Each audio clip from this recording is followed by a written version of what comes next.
नमस्कार। रेडियो रिमझिम से प्रस्तुत है स्थानीय हालचाल। पहले मुख्य हालचाल। माझा के भटवलिया में शौच करने गए एक युवक की तालाब में डूबने से मौत। इटवा पुल पर हुई सड़क दुर्घटना में सिवान के एक युवक की भी मौत। माझा और थामे पुलिस के द्वारा किया गया शांति समिति का बैठक। मजदूर दिवस के अवसर पर जिला विधिक सेवा प्राधिकार ने चलाया जागरूकता कार्यक्रम। और अस्पताल रोड में जाम से निजात पाने के लिए अंबेडकर चौक पर बनाया गया पार्किंग स्थल। स्थानीय हालचाल के इस अंक के साथ मैं अनिकेत मिश्र। अब हालचाल विस्तार से। माझागढ़ थाना क्षेत्र के भटवलिया गांव में सुबह शौच करने गए एक युवक की तालाब में डूबने से मौत हो गई। प्राप्त जानकारी अनुसार यह युवक भटवलिया के अर्जुन राम का 18 वर्षीय पुत्र रूपेश कुमार राम बताया जा रहा है, जो सुबह गांव के बाहर शौच करने गया था। इसी दौरान तालाब में गिर गया और घटना स्थल पर ही उसकी मौत हो गई। घटना की सूचना मिलते ही घर में कोहराम मच गया और वहीं राजस्व पदाधिकारी अर्चिता भारती ने पहुंचकर मामले की जांच पड़ताल करने के बाद परिजनों को शव का पोस्टमार्टम कराने का सुझाव दिया, जिसके बाद परिजन शव को लेकर पोस्टमार्टम के लिए सदर अस्पताल आ रहे थे, परंतु रास्ते से ही वापस जाकर आनन फानन में शव का दाह संस्कार कर दिए। वहीं स्थानीय लोगों ने कहा कि इस बिना पोस्टमार्टम के दाह संस्कार कराने से मृत युवक के परिजनों को मिलने वाली मुआवजा की राशि या अन्य सरकारी सहायता से ये लोग वंचित रह जाएंगे। और वहीं इस घटना के बाद पुलिस भी मामले की जांच पड़ताल में जुट गई है। उचका गांव थाना क्षेत्र के इटवा पुल के पास ट्रैक्टर और एक मोटरसाइकिल के बीच जोरदार टक्कर हो गया। वहीं इस हादसे में मोटरसाइकिल सवार युवक गंभीर रूप से घायल हो गया, जिसके बाद स्थानीय लोगों ने उसको सदर अस्पताल में भर्ती कराया, जहां इलाज के दौरान घायल युवक की मौत हो गई। प्राप्त जानकारी अनुसार यह युवक सिवान जिले के आंदर थाना क्षेत्र के चकिया का रहने वाला 25 वर्षीय बसंत कुमार बताया जा रहा है। वहीं घटना की सूचना के बाद मृतक के परिजनों में कोहराम मच गया है। प्राप्त जानकारी अनुसार यह युवक दहीभाता गांव से अपनी भगनी को विदा कराकर ले जाने के लिए शनिवार की देर रात आया था और यहीं से वापस जा रहा था, और जैसे ही इटवा पुल के पास पहुंचा, एक अनियंत्रित ट्रैक्टर ने जोरदार टक्कर मार दिया, जिसमें युवक घायल हो गया। ईद को ध्यान में रखते हुए आज थामे थाना की पुलिस ने धतियोना पंचायत भवन पर एक दिवसीय बैठक आयोजित की, जिसमें जनप्रतिनिधियों के साथ ही कई गणमान्य लोगों ने हिस्सा लिया और पुलिस के पदाधिकारियों ने भी हर हाल में शांतिपूर्ण तरीके से त्यौहार मनाने का निवेदन किया और कहा गया कि किसी भी तरह की यदि कोई समस्या आती है तो पुलिस को व्हाट्सएप के माध्यम से तुरंत इसकी जानकारी दें।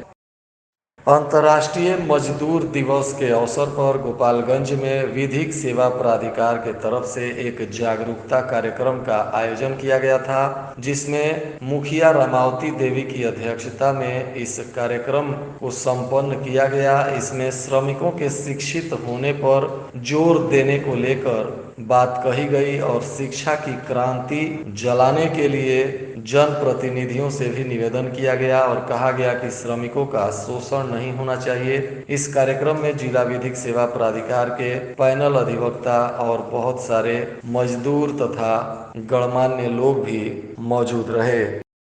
गोपालगंज के जिला प्रशासन ने शहर के आरआर मोड़ और अस्पताल सहित थामे रोड में होने वाले भीषण जाम की समस्या से निजात पाने के लिए अब अंबेडकर चौक के बगल में पशु चिकित्सालय के परिसर में पार्किंग स्थल बना दिया है और जिला प्रशासन ने लोगों से अपील किया है कि जो लोग भी शहर में आ रहे हैं वे लोग अंबेडकर भवन के बगल में पशु चिकित्सालय में ही अपने वाहन को पार्क कर दें और उसके बाद बाद शहर में घूमकर अपने कार्यों को करने के उपरांत पुनः वहां से अपना वाहन लेकर चले जाएं। इसके वजह से आरआर मोड़ सहित स्टेशन रोड और थावे रोड तथा अस्पताल परिसर के आसपास की जाम के समस्या से निजात पाने में सहयोग मिलेगा। आज माझा थाना पर भी शांति समिति की बैठक की गई, जिसमें थानाध्यक्ष विशाल आनंद ने बताया थाना क्षेत्र में हर साल की भांति इस वर्ष भी 2022 के ईद के अवसर पर दंडाधिकारी और पुलिस पदाधिकारी तैनात किए गए हैं ताकि सामाजिक तत्वों पर जिला प्रशासन कड़ी नजर बनाए रखे। वहीं इस बैठक में जदयू प्रवक्ता प्रमोद पटेल ने कहा कि मुस्लिम समुदाय के भाई बहन एक माह तक रोजा और उपवास रखते हैं, उसके बाद ईद मनाई जाती है और इसमें सभी हिंदू भाई के जनप्रतिनिधि भी आगे आएं और आपसी भाईचारा तथा सद्भावना को बनाए रखने के लिए मुस्लिम धर्म के लोगों के साथ मिलकर उन्हें गले लगाएं और ईद की मुबारकबाद दें। बिहार सरकार के द्वारा जिले के अधिकांश मध्य विद्यालय को उत्क्रमित कर उच्च माध्यमिक विद्यालय का दर्जा तो दे दिया गया है, जिसके वजह से बच्चों को काफ़ी सुविधा होनी चाहिए, परंतु यहाँ स्टाफ की कमी और शिक्षकों की कमी के वजह से इन सभी विद्यालयों में बच्चों का भविष्य अधर में लटकता हुआ दिख रहा है। कई विद्यालयों में शिक्षकों की कमी की समस्या के वजह से बच्चों का पढ़ाई समय पर पूरा नहीं हो पा रहा है। इसके वजह से अभिभावक गण काफी चिंतित हैं और जिला प्रशासन से निवेदन कर रहे हैं कि इसमें शिक्षकों की कमी को पूरा किया जाए। इसी तरह भोरे के उत्क्रमित मध्य विद्यालय लामी चौर की भी स्थिति है, जहां विद्यालय में 3 शिक्षकों की बहाली हुई और उन्हीं शिक्षकों पर आज भी विद्यालय में अध्ययन का काम चल रहा है। यहाँ भी शिक्षकों की कमी और भवन फर्नीचर इत्यादि की समस्याओं से बच्चों को काफ़ी परेशानी हो रही है। गर्मी के मौसम में जिले में आए दिन बिजली कटौती को लेकर एक भारी समस्या लोगों को दिख रही है। कई जगहों पर आंधी और हवा के वजह से भी बिजली के तार इत्यादि के टूटने की समस्या आ रही है, परंतु बिजली विभाग में सरकारी स्तर से मेंटेनेंस के लिए मिस्त्री की काफ़ी कमी है, जिसके वजह से गाँव के लोगों को पैसे देकर और प्राइवेट मिस्त्री से अपना बिजली ठीक करवाना पड़ता है। इसी तरह भोरे प्रखंड में भी लोगों को भारी समस्याएं आ रही हैं। यहाँ भी सरकारी बिजली मिस्त्री का नंबर नहीं लगने से और समय पर उनके द्वारा मेंटेनेंस नहीं करने से लोगों को परेशानी होती है और लोगों को निजी मिस्त्रियों के माध्यम से काम करवाना पड़ता है और निजी मिस्त्री लोगों से मनमाने पैसे वसूल करते हैं।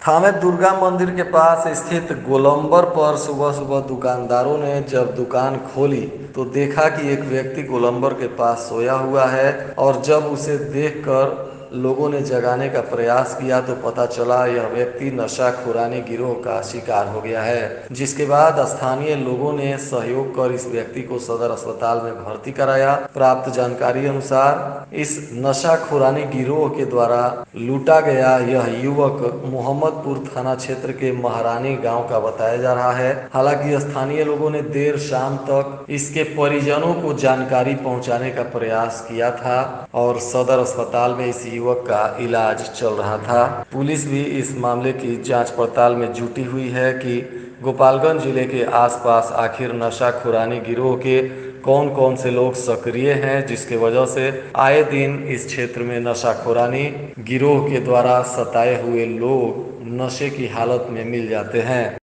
कटिया थाना क्षेत्र के बनकटा गांव में आपसी विवाद को लेकर हुई मारपीट की घटना में एक अधेड़ व्यक्ति गंभीर रूप से घायल हो गया, जिसको स्थानीय अस्पताल से रेफर कर सदर अस्पताल में भेज दिया गया, जहां इस अधेड़ व्यक्ति का इलाज चल रहा है और पुलिस इसके मामले में जांच पड़ताल कर रही है। वहीं पुलिस ने गुप्त सूचना के आधार पर रकबा पंचायत के रेवड़िया में चल रहे यज्ञ से 5 दिनों पहले चोरी की गई मोटरसाइकिल के 2 आरोपियों को गिरफ्तार कर लिया है और मोटरसाइकिल भी पुलिस ने बरामद कर ली है। प्राप्त जानकारी अनुसार ये दोनों आरोपी यज्ञ स्थल से 5 दिनों पहले मोटरसाइकिल की चोरी कर गायब हो गए थे और तभी से पुलिस इनकी तलाश में जुटी हुई थी, जिसके बाद पुलिस ने इन दोनों के पास से चोरी की मोटरसाइकिल के साथ गिरफ्तार कर लिया है और फिलहाल इन दोनों से पूछताछ की जा रही है। और आज के मौसम का तापमान गोपालगंज में न्यूनतम 22 डिग्री सेल्सियस और अधिकतम 38 डिग्री सेल्सियस रहने की संभावना है। अंत में मुख्य हालचाल एक बार फिर। माझा के भटवलिया में शौच करने गए एक युवक की तालाब में डूबने से मौत।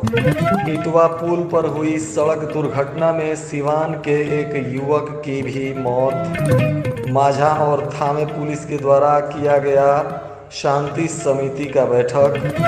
मजदूर दिवस के अवसर पर जिला विधिक सेवा प्राधिकार ने चलाया जागरूकता कार्यक्रम। और अस्पताल रोड में जाम से निजात पाने के लिए अंबेडकर चौक पर बनाया गया पार्किंग स्थल। इसके साथ ही रेडियो रिमझिम से प्रसारित स्थानीय हालचाल का यह अंक समाप्त हुआ। नमस्कार।